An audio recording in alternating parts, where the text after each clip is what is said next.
Não foi.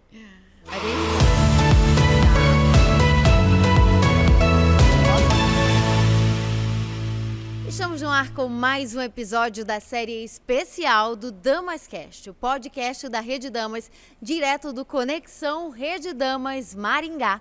E hoje a gente tem como convidado Léo Freiman, que é o fundador, criador da metodologia OPE, é psicoterapeuta e educador. Além da Maria Laura, que é coordenadora pedagógica do Colégio São Francisco de Assis, e a Marta Vezaro, gerente educacional do Colégio Regina Celli. É um prazer estar com vocês aqui hoje. Eu acho que a gente falar dessa educação socioemocional é extremamente importante nesse mundo em que a gente vive, onde as coisas são tão fluidas, tudo é tão rápido, tudo é tão fugaz. Eu acho que essa parte do cuidar da mente é fundamental. Então, lá a gente pega a temática da sua palestra nesse Conexão Rede Damas, que é a aliança, família e escola baseada em valores. Eu acho que escola e família não tem como andar dissociados. Sem dúvida. O meu mestrado, há quase 30 anos, eu encontrei quase 400 estudos, 396 estudos, que mostravam justamente isso. É a partir da parceria família-escola que tanto o andamento como o rendimento escolar se manifesta. Eu era orientador do Colégio Renascença, em São Paulo, e eu via que alunos cujos pais, mães participavam efetivamente, o menino aprontava, mas você conversava com ele, ele voltava para o eixo, dava uma briga, dia seguinte estavam amigos de novo. O menino estava mal, mas aí você conversava com a mãe, com o pai, ele voltava a ter um rendimento bom no outro bimestre. E aqueles cujos pais eram mais afastados, o sujeito oculto na oração, realmente tudo degringolava. E só piorou, porque com o empoderamento feminino, ninguém ficou para cuidar dos filhos. Quem ficou foi a tela. Então hoje a gente vive em muitas famílias uma ausência de modelo de um pai, de uma mãe. Todo mundo é amiguinho. E aí entra no que você falou, o mundo líquido em que todo mundo tem um palpite, todo mundo faz do jeito que quer, e a criança se torna perdida. Essa questão dessa orientação da família, vocês que são educadoras, eu sou educadora também como mãe, né? E eu acho que a gente consegue perceber isso de uma forma muito clara. Aquelas crianças, aqueles alunos que têm um acompanhamento próximo da família, o desempenho deles escolar é completamente diferente. Até porque a gente consegue identificar quais são as dificuldades e acionar a escola. Olha, meu filho não está bem aqui, o que a gente pode fazer juntos? Então, eu queria que a Maria Laura começasse falando dessa percepção, dessa importância da família e da escola nessa caminhada do aprendizado, né, e da aquisição de novos conteúdos. Eu acho que uma palavra que você disse que é muito importante é a caminhada. A escola não caminha sem a família não caminha sem a outra parte, né? O indivíduo, ele faz parte de um contexto. A escola pega um recorte daquele indivíduo. A outra parte vem da família, né? E é muito importante a família estar presente na caminhada desse aluno, na construção do conhecimento, na aquisição desse conhecimento. O conhecimento científico ele é extremamente importante, porém a parte afetiva, socioemocional e aquilo que a família precisa como base, porque hoje nós temos uma sociedade pós-moderna com muitos apelos, né? As famílias num contexto muito diferente, né, daquilo que nós tínhamos no início do século XX, em que tínhamos a mãe, né, presente em cada ação, o pai provendo os alimentos. Hoje a gente tem uma constituição totalmente diferente. Muitas famílias, pai e mãe têm que trabalhar, né? Os filhos acabam ficando sob responsabilidade ou de um irmão mais velho, ou de um avô, ou de uma avó que nesse momento ainda é possível trabalhar. Então as telas acabam sendo a grande saída. Porém, é necessário, dentro desse contexto todo, termos um equilíbrio. A tecnologia ela é importante, extremamente importante nos dias de hoje, né? Não dá para a gente desassociar esse aluno, essa criança desse mundo tecnológico, né? Porque senão a gente cria essa criança numa bolha. Como que vai ser os outros dias dele? Porém, a gente precisa ter um equilíbrio e caminhar junto com a família. Então, estando no chão, né, na escola, a gente vê muitas famílias procurando a escola, pedindo ajuda. Como faço com meu filho em casa? Como faço para ele estudar? Como faço para ele sair das telas? Né? Me ajude. Então, a escola está nesse processo de estar juntos nessa caminhada. Enquanto você falava, eu pensava muito nessa figura do líder e da autoridade, que você traz muito nos seus livros, né? Na sua metodologia OPE, que é o empreendedorismo e o projeto de vida em si. Então, quando a gente escuta essa fala da Maria Laura, a gente fica se perguntando, mas quem é a autoridade em casa hoje? Quem é essa referência, esse líder? Então, Léo, é muito importante você, enquanto estudioso desse contexto, que você consiga situar a gente nesse sentido, assim, até de dar uma palavra de auxiliar quem está meio perdido mesmo nesse referencial. Infelizmente, eu vejo com olhos tristes que, em muitos casos, o grande líder, o alfa da casa, é o pequeno imperador. É o filhinho de 5 anos que decide aonde vai nas férias, o carro que a família vai ter, a mãe já na sexta-feira, ai filho, o que você vai querer fazer no domingo? Eu pergunto para vocês, a mãe de vocês alguma vez perguntou o que você ia querer almoçar quando você era criança? Não lembro. Ai filha, onde você quer ir nas férias? Não, e a gente ia de acordo com o que eles escolhiam e íamos felizes. Sim. Né? Então, infelizmente hoje, por vários motivos, né, o pai e a mãe têm adotado esse atalho míope desastrado, né? É um atalho porque é mais fácil do que educar. Com a narrativa de que educar é difícil, as pessoas esquecem que não educar é mais difícil. É um atalho míope porque não vê a consequência disso. De empoderar uma criança de 5, 7, 10 anos. Meu filho já tem 13, ele já é grande, ele já sabe o que faz. Não, o cérebro dele vai ficar pronto com 25. E é desastrado, porque torna o filho mais infeliz, torna o filho mais irritado, mais neurótico, né? E com resultados piores na vida escolar. Então a gente precisa realmente fazer um trabalho muito sério, consistente e sistemático de orientação de pais e mães. Porque não adianta a gente ficar chorando a família ideal que a gente não tem. E esse é o tema da minha palestra hoje aqui, mostrar alguns caminhos do que eu venho pesquisando e testando nesses 30 anos no mundo educacional. Como é que vocês conseguem, Marta, visualizar esse cenário dentro da escola, especificamente no Regina Coeli, e como é que vocês conseguem contornar essa situação para que a gente consiga ter frutos, né, e chamar mesmo a escola para essa responsabilidade da educação, para que ela não fique só na escola. A família, chamar a família para essa responsabilidade também. Sim. Eu vejo isso muito nitidamente como um desafio, né? O que o Léo trouxe, de fato, é a nossa realidade mesmo. Acredito que não somente no Colégio Regina Coeli, mas é esse desafio do engajamento da família, né? Quando a família vem, que a gente chama esse aluno, que a gente orienta, a família vem, não sei o que fazer, né, com esse aluno. Então, nós temos tido um olhar muito atencioso à questão da orientação a esses alunos, né, dessa assistência, inclusive afetiva, né, porque os alunos eles vêm de uma carência afetiva muito grande, da atenção, alguém está me ouvindo. Então, a escuta ativa, a escuta atenta, ela é muito necessária, ela se faz cada vez mais necessária no espaço escolar, né? Trazendo de fato um desafio quando eu falo de aproximar essa família, porque muitas não querem ouvir o que de fato está acontecendo ou entender, né, que a gente precisa talvez retroceder algumas situações para que a gente tenha esse filho, esse aluno um pouquinho mais próximo, né? Então, algo muito, muito difícil, por exemplo, é quando a gente faz um movimento de trazer essas famílias num encontro, num bate-papo, numa palestra com excelentes profissionais, a adesão nem sempre é como a gente gostaria, né?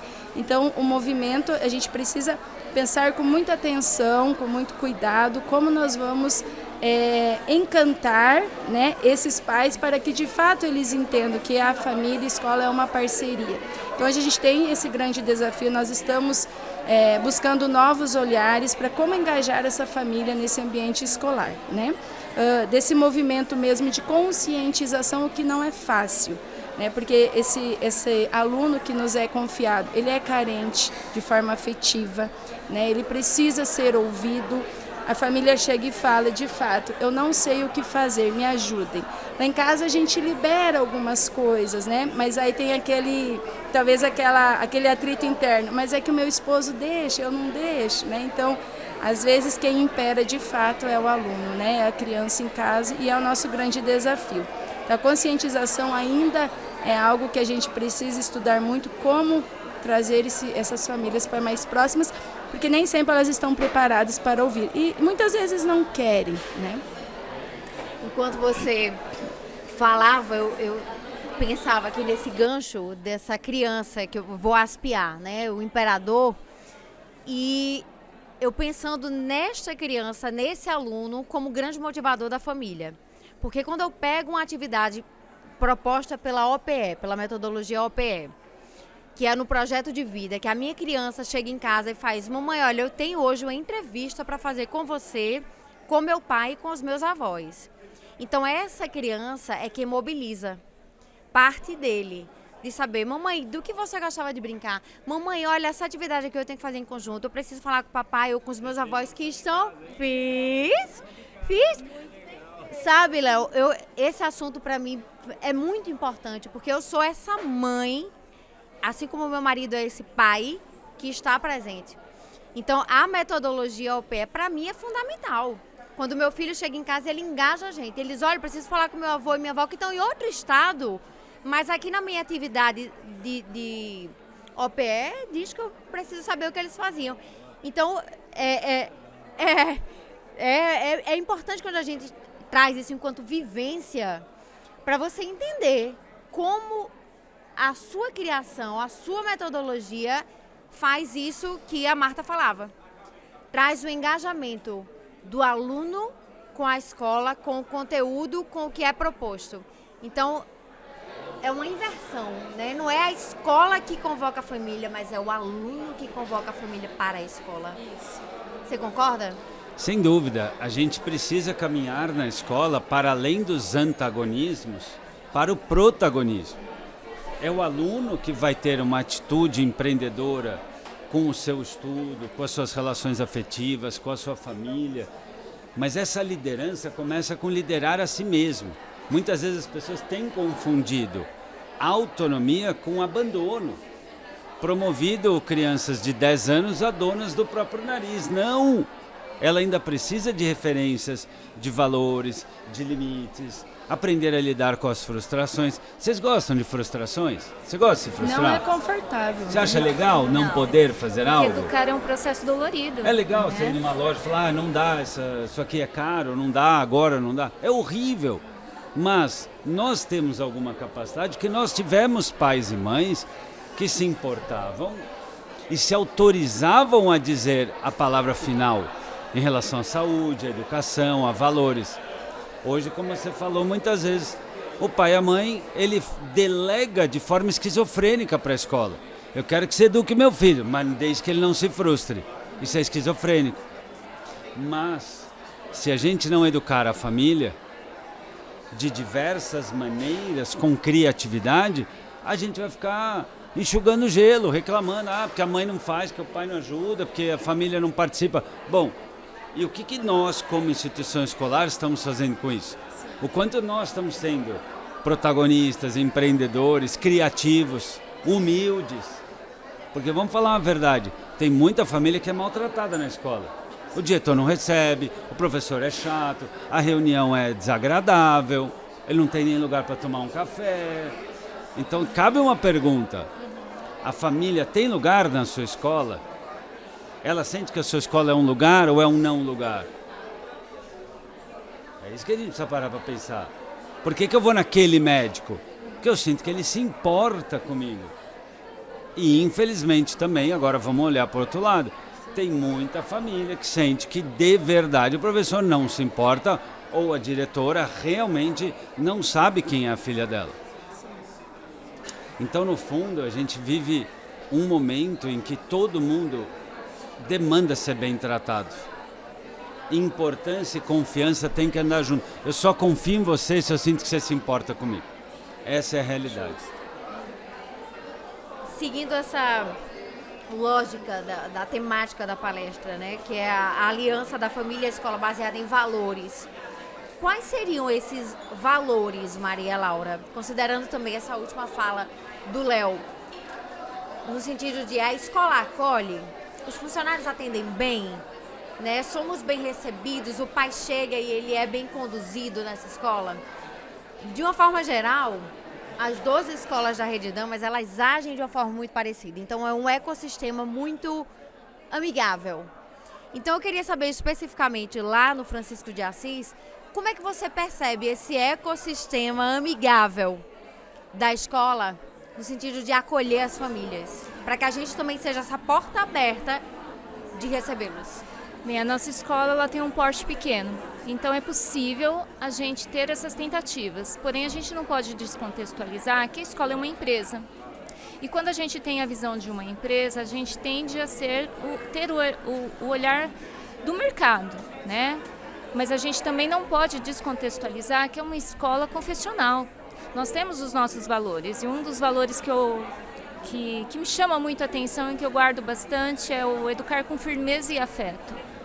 Ser firme não é ser autoritário, né? Não é você brigar o tempo inteiro, é você fazer junto, dar a bronca quando é necessário, porque a gente sabe que o processo educativo ele necessita disso. Então a criança quando pequena, ela está fazendo uma birra, é difícil aguentar uma birra de uma criança, é muito complicado, dói aos ouvidos, né? Nos dá uma inquietude, né? Mas é o trabalhar a paciência. Essa criança, uma hora, ela vai ter que entender que não é no berro que ela vai conseguir as coisas. Não é assim, a vida não é dessa forma, né? E o afeto, né? Quando a criança está em sofrimento, quando você vê que existe ali por trás um grande sofrimento e da família também, acolher essa família, ouvir essa família, porque muitas vezes a família vem muito armada. A escola não fez, a escola falhou. Ouvir. A mãe precisa falar, o pai precisa ter esse espaço e acolher a dor dele e realmente reconhecer. Erramos, estamos juntos nessa caminhada, isso é muito importante. E delegar o que é da escola e o que é da família, mas com toda a propriedade e todo o respeito. Léo, para a gente encerrar essa nossa conversa, eu queria que você dissesse quais são esses valores que baseiam essa relação família e escola. Mais do que seguir um caminho aqui de valor do respeito, da responsabilidade, é algo mais simples. É a gente parar para pensar o quanto a gente de fato valoriza a aliança. Que escola que tem feito um trabalho de conscientização dos professores sobre a importância do carisma, do marketing pessoal, da boa comunicação, de um diálogo de paz, de uma comunicação não violenta entre si. Que escola que está fazendo uma formação continuada em gerenciar rodas de conversa. Que escola que está hoje num time multidisciplinar, pensando em maneiras via redes sociais, newsletters, podcasts, videocasts, orientar, abraçar, cuidar, amar essa família. Eu valorizo quem me valoriza. Eu vou naquela brigadeiria, eu vou naquela oficina mecânica, naquela costureira, que eu sinto que ela me valoriza, ela me olha. O filme Avatar, um dos maiores fenômenos de todos os tempos, se tornou um best-seller, um blockbuster, porque traz a ideia do I see you. Então a pergunta que eu finalizo é, será que o seu pai, a sua mãe se sente olhado, visto, entendido, acolhido? Que volto a dizer, confiança é a prima irmã da importância. Mais uma vez, mais um podcast onde a gente coloca a questão da humanidade no centro da história. Então, eu agradeço bastante a presença de todos, a participação de vocês e espero que tenha ficado no seu coração, que o recado é mais do que claro. É preciso olhar para o outro como seu semelhante. Você se humaniza a partir do momento em que você enxerga o outro como humano. E esse foi mais um Damascast, levando até você informação de qualidade e com a credibilidade da Rede Damas Educacional. Até a próxima!